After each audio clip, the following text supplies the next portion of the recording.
India news आपके साथ मैं हूं रचना। शुरुआत कर रहे हैं सुपरफास्ट 100 की और आपके साथ मैं हूं राजीव। शुरुआत करेंगे बड़ी खबर से। राजधानी दिल्ली में एक बार फिर रफ्तार का कहर देखने को मिला, जहां तेज रफ्तार ट्रक ने एक ऑटो को टक्कर मार दी। हादसा दिल्ली के सिविल लाइन पुलिस स्टेशन के ठीक सामने हुआ, जब रेड लाइट पर खड़े ऑटो को ट्रक ने टक्कर मार दी। ट्रक और ऑटो की टक्कर में दो लोग गंभीर रूप से जख्मी हो गए। घायलों में से एक की स्थिति नाजुक बनी हुई है। दोनों घायलों को पासी के अस्पताल में भर्ती करवाया गया है। हादसे के बाद ट्रक का ड्राइवर फरार हो गया।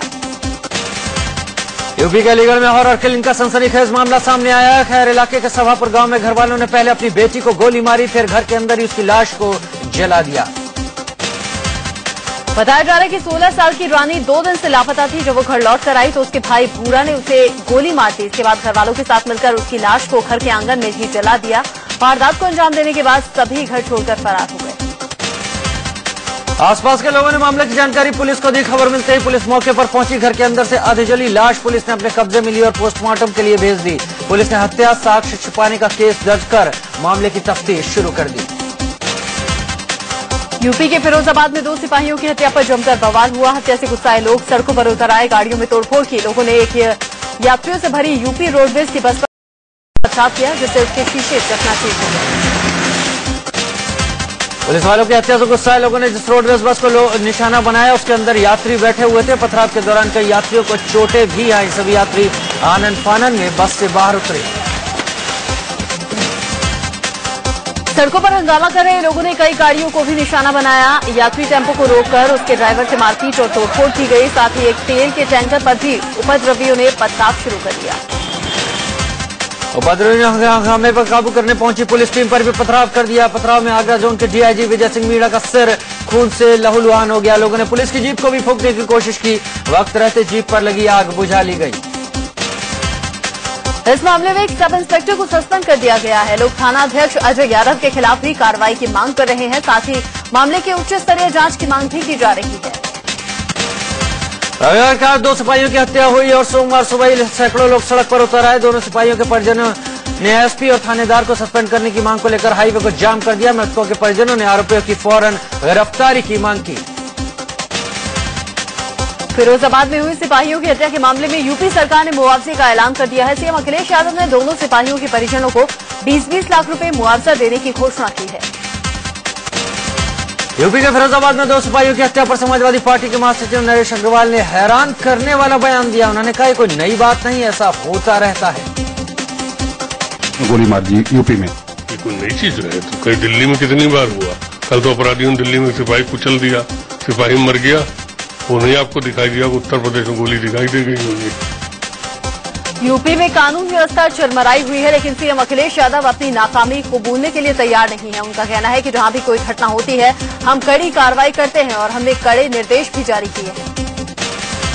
यूपी में कानून व्यवस्था के हाल को लेकर केंद्रीय गृह मंत्री राजनाथ सिंह ने ट्वीट किया। उन्होंने लिखा कि मंत्रालय यूपी के हालात को लेकर गंभीर और पूरे मामले पर नजर बनाए हुए है। यूपी में कानून व्यवस्था के हालात दिनों दिन खराब होते जा रहे हैं, लेकिन सत्ताधारी समाजवादी पार्टी के नेता अजीबोगरीब बयान दे रहे हैं। पार्टी महासचिव नरेश अग्रवाल का तो कहना है कि रेप जैसे अपराधों के लिए टीवी सीरियल जिम्मेदार है। ऐसे ऐसे अपराध हो जाते हैं जो हम लोगों ने कभी सोचे नहीं था कि ये अपराध हो जाएंगे, वो अपराध हो जा रहे हैं। और अपराध तो आजकल जो तमाम सीरियल दिखाए जा रहे हैं, सीरियल भी तो अपराध के लिए बहुत बड़े दोषी है। एसपी महासचिव नरेश अग्रवाल का तो ये कहना है कि अपराध रोके ही नहीं जा सकते। अपराध एकदम जो हो जाते हैं वो नहीं रोके जा सकते। अप्रत्याशित जो होते हैं वो रोके जाते हैं। आपको भी लगता है कि ऐसे अपराध रोके नहीं जा सकते? निश्चित ही कोई गलत नहीं है। यूपी के बदायूं में 2 चचेरी बहनों से गैंगरेप के बाद हुई हत्या के मामले की जांच के लिए सीबीआई टीम पहुंची। सीबीआई टीम उस पेड़ के पास में पहुंची और मुआयना किया जहां दोनों लड़कियों को मारकर लटका दिया गया था। कानपुर में छेड़छाड़ का विरोध करने पर एक शख्स को दबंगों ने जमकर पीट डाला। गंभीर हालत में शख्स को अस्पताल में भर्ती करवाया गया। बताया जा रहा है कि पीड़ित ने अपनी बेटी से हो रही छेड़छाड़ का विरोध किया तो दबंगों का कहर इन पर टूट पड़ा। मामले में पुलिस ने अभी तक उनकी तहरीर तक नहीं ली। फिरोजाबाद से यूपी पुलिस की हैरान करने वाली तस्वीरें सामने आई है। यहां बीच सड़क पर 2 पुलिस वालों ने एक शख्स को बुरी तरह से पीटा। उसे जमीन पर गिराकर लात, घूंसे, थप्पड़ और डंडों से पीटा गया। पुलिस वालों की बेरहमी का शिकार हो रहा शख्स ऑटो ड्राइवर है। इसके ऑटो से एक मोटरसाइकिल की टक्कर हो गई थी। इसकी यही गलती थी। मौके पर मौजूद पुलिस वालों ने इस पर लात घूसों की बरसात कर दी। पुलिस वालों के साथ मौके पर मौजूद लोग भी मैदान में आ गए। उन्होंने भी ऑटो ड्राइवर को पीटा। कायदे से पुलिस वालों को इसे थाने ले जाकर इस पर केस रजिस्टर कर कोर्ट में पेश करना चाहिए था, लेकिन पुलिस वाले खुद जज बन बैठे और इंसाफ करने लगे। इलाहाबाद में उस समय हड़कंप मच गया जब यहां के सुभाष चौराहे पर एक शख्स ने आत्मदाह की कोशिश की। गनीमत रही कि मौके पर मौजूद पुलिस वालों ने तत्परता दिखाते हुए उसकी कोशिश को नाकाम कर दिया।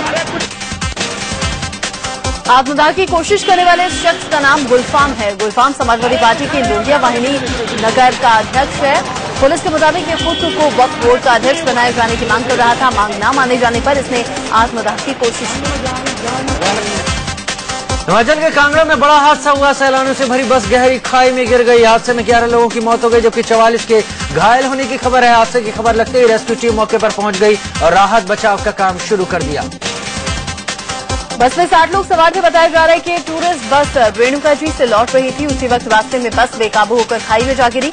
बस में सवार सभी लोग यूपी के बताए जा रहे हैं। मरने वाले सभी सहारनपुर के थे। बिहार के राज्यसभा उपचुनाव में जेडीयू को समर्थन देने के मसले पर आरजेडी आज फैसला लेगी। आरजेडी अध्यक्ष लालू प्रसाद यादव ने इस मसले पर पार्टी विधायक दल की बैठक बुलाई है। बिहार के पूर्व मुख्यमंत्री और जेडीयू नेता नीतीश कुमार ने लालू से समर्थन मांगा है। राज्यसभा के लिए शरद यादव तो निर्विरोध चुने जा चुके हैं, लेकिन जेडीयू के बाकी 2 उम्मीदवारों पर पेश फंसा है। जेडीयू ने गुलाम रसूल बलियावी और पवन के वर्मा को मैदान में उतारा है। वहीं जेडीयू के बागी विधायक साबिर अली और अनिल शर्मा को अपना समर्थन दे रहे हैं। बिहार में 19 जून को राज्यसभा उपचुनाव होना है। राजीव प्रताप रूडी, रामविलास पासवान और रामकृपाल यादव के इस्तीफे की वजह से बिहार में राज्यसभा उपचुनाव हो रहे हैं। कांग्रेस और एनसीपी मिलकर महाराष्ट्र विधानसभा चुनाव लड़ेंगे। एनसीपी नेता शरद पवार ने इस बात का ऐलान किया है। हालांकि सीट बंटवारे को लेकर दोनों पार्टियों में गतिरोध है, जिस पर बात चल रही है। आसनसोल से बीजेपी सांसद सिंगर बाबुल सुप्रियो ने दावा किया कि उन्हें बाबा रामदेव की सिफारिश पर लोकसभा का टिकट मिला था। एक पत्रिका में छपे लेख में सुप्रियो ने यह खुलासा किया। बाबुल सुप्रियो के मुताबिक उनकी रामदेव से प्लेन में मुलाकात हुई थी। रामदेव उस वक्त किसी से लोकसभा टिकट के विषय में बात कर रहे थे। सुप्रियो ने रामदेव से अपने लिए भी टिकट मांगा और कहा कि ऐसा नहीं करने पर वो मीडिया को बता देगा कि उन्होंने कैसे टिकट बनवाए। मोदी सरकार ने एक बड़ा फैसला लिया। यूपी सरकार में पर्सनल सेक्रेटरी समेत अन्य अधिकारियों को मोदी सरकार में अहम जगह नहीं मिलेगी। मोदी सरकार 5 राज्यों के राज्यपालों को उनके कार्यकाल से पहले बदल सकती है। खबर है कि उत्तर प्रदेश, केरल, पंजाब, पश्चिम बंगाल और मध्य प्रदेश के राज्यपाल बदले जा सकते हैं। फिलहाल यूपी के बीएल जोशी, केरल की शीला दीक्षित, पंजाब के शिवराज पाटिल, मध्य प्रदेश के राम नरेश यादव और पश्चिम बंगाल के राज्यपाल एमके नारायणन हैं। बीजेपी के वरिष्ठ नेता यशवंत सिन्हा को झारखंड के हजारीबाग कोर्ट ने 14 दिन के लिए जेल भेज दिया है। झारखंड के हजारीबाग जेल में बंद बीजेपी के वरिष्ठ नेता लालकृष्ण आडवाणी यशवंत सिन्हा से मिलने पहुंच सकते हैं। केंद्रीय मंत्री गोपीनाथ मुंडे की मौत की जांच सीबीआई ने अपने हाथ में ले ली है। 3 जून को मुंडे की सड़क हादसे में दिल्ली में मौत हो गई थी। एमके की राज्यसभा सांसद और पूर्व फिल्म अभिनेत्री खुशबू ने पार्टी से इस्तीफा दे दिया है।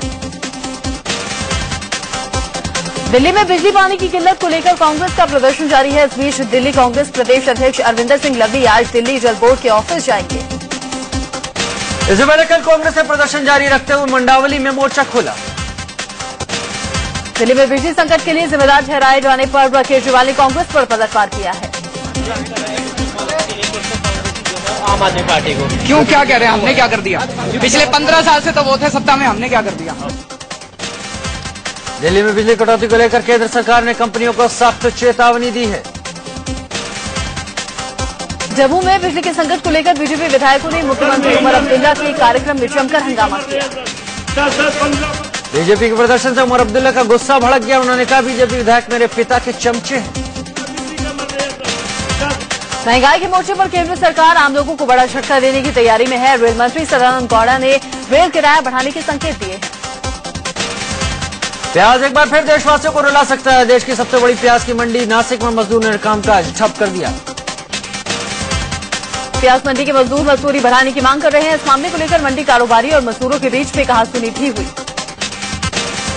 प्याज के साथ साथ आलू की कीमत एक बार फिर लोगों को रुला सकती है। भूटान यात्रा के दौरान वहां की संसद के संयुक्त अधिवेशन को संबोधित करते हुए मोदी ने कहा कि भूटान के लिए भारत के दिल के दरवाजे खुले हुए हैं। उन्होंने कहा कि दिल्ली में सरकार बदलने से दिल के दरवाजे बंद नहीं हो जाते। भूटान हो या भारत, हमने अपने दिल के दरवाजे खोल करके रखे हैं, तभी तो हम एक साथ अनुभूति करते हैं। शासन व्यवस्थाओं के बदलने से दिल के दरवाजे बंद नहीं होते। प्रधानमंत्री मोदी ने कहा कि पहली विदेश यात्रा के लिए भूटान आना उनका सहज फैसला था। प्रधानमंत्री नरेंद्र मोदी ने भूटान की संसद में कहा कि अगर वो पहली विदेश यात्रा पर भूटान नहीं आते तो उनकी आत्मा उन्हें कोसती। भूटान की संसद में प्रधानमंत्री नरेंद्र मोदी ने पर्यटन को बढ़ावा देने की वकालत की। भूटान की संसद को संबोधित करते हुए मोदी ने कहा कि हिमालय भारत और भूटान को एक करता है। उन्होंने हिमालय के पर्यावरण की रक्षा के लिए संयुक्त अभियान चलाने की बात भी कही। प्रधानमंत्री नरेंद्र मोदी ने कहा कि भारत जितना सशक्त होगा उतना ही फायदा भूटान को होगा। प्रीति वाडिया छेड़छाड़ मामले में आईपीएल चेयरमैन रणजीत बिस्वाल से उन्होंने कहा है कि इस घटना के बारे में उन्हें कोई भी जानकारी नहीं है। उधर मुंबई के मरीन ड्राइव थाने में प्रीति जिंटा के खिलाफ शिकायत की गई है। शिकायतकर्ताओं ने प्रीति जिंटा पर छेड़छाड़ की धारा के गलत इस्तेमाल का आरोप लगाया। पुलिस ने प्रीति जिंटा से 3 दिन के अंदर मरीन ड्राइव थाने में आकर अपना बयान दर्ज करने के लिए कहा है। उसके बाद ही इसकी गिरफ्तारी पर कोई फैसला होगा। कैंपा कोला सोसाइटी वालों के लिए थोड़ी राहत की खबर है। बीएमसी ने 20 जून तक की मोहलत दे दी है। हिमाचल प्रदेश के मंडी वाले 24 छात्रों के ब्यास नदी में बह जाने के मामले पर कल हाईकोर्ट में सुनवाई हुई। हाईकोर्ट ने अपनी टिप्पणी में कहा कि वो मंडी हादसे की स्टेटस रिपोर्ट से खुश नहीं है। हिमाचल हाईकोर्ट ने मंडी हादसे को लेकर हैदराबाद इंजीनियरिंग कॉलेज प्रबंधन, लाजी परियोजना प्रबंधन और मंडी के डिविजनल कमिश्नर को समन जारी किया है। केदारनाथ में आई तबाही का 1 साल पूरा हो चुका है, लेकिन नरकंकाल मिलने का सिलसिला अभी भी जारी है। ब्राह्मणबाड़ा से 4 नरकंकाल और मिले हैं। उत्तराखंड के सीएम हरीश रावत ने कहा कि केदारनाथ को अब भारी बारिश या बाढ़ जैसी स्थिति से कोई खतरा नहीं है। देहरादून में आपदा प्रबंधन विभाग का कंट्रोल रूम आग से जलकर खाक हो गया। कंट्रोल रूम में जो कंप्यूटर जलकर खाक हुए उनमें आपदा प्रभावित लोगों का अपडेट डेटा था।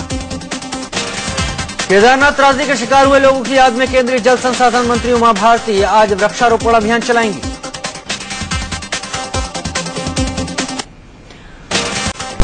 ब्रेक के बाद अब खबर यूपी से। यूपी के बहराइच में लगी इस आग ने आसपास के इलाके में हड़कंप मचा दिया। ये आग पहले एक ट्रांसफार्मर में लगी, फिर देखते ही देखते भड़की और इसने आसपास की कई दुकानों को अपनी चपेट में ले लिया। बहराइच के मेन बाजार में यह आग लगी। आग लगने की खबर दमकल विभाग को दी गई। दमकल की टीम मौके पर पहुंची और आग पर काबू पाया। राजौरी के केरी सेक्टर में जंगल की आग पिछले 4 दिनों से तबाही मचा रही है। दिल्ली के गुलाबी बाग इलाके में एक सौतेली मां ने अपने ही बेटे पर रेप का आरोप लगाया है। कोयम्बटूर में फूड पॉइजनिंग की वजह से 23 छात्राओं को अस्पताल में भर्ती करवाना पड़ा। यूपी के कुशीनगर में अपनी बहन के पति की हत्या के दोषी 3 भाइयों को जिला कोर्ट ने फांसी की सजा सुनाई है। गुजरात के सुरेंद्रनगर में पानी को लेकर हुए विवाद में एक लड़की को जिंदा जला दिया गया। पंजाब के गुरदासपुर में कारोबारी के घर में घुसे लुटेरों ने विरोध करने पर एक महिला और एक बच्ची की बेरहमी से हत्या कर दी। गाजियाबाद के लोनी इलाके में पिछले साल नवंबर में हुए कारोबारी आशीष हत्याकांड का पुलिस ने खुलासा कर दिया। पूछताछ में खुलासा हुआ है कि आशीष नाम के जिस कारोबारी की हत्या हुई थी वो अपनी मां और भाभी के साथ जबरदस्ती किया करता था। दिल्ली पुलिस ने रियल एस्टेट व्यापारी से 5 करोड़ की रंगदारी मांगने वाले पब मालिक को गिरफ्तार कर लिया। इलाहाबाद में रेलवे भर्ती प्रकोष्ठ के चेयरमैन संजीव कुमार के घर पर बदमाशों ने बमबारी की। और उधर मानसून की बारिश ने गोवा को भिगा दिया है।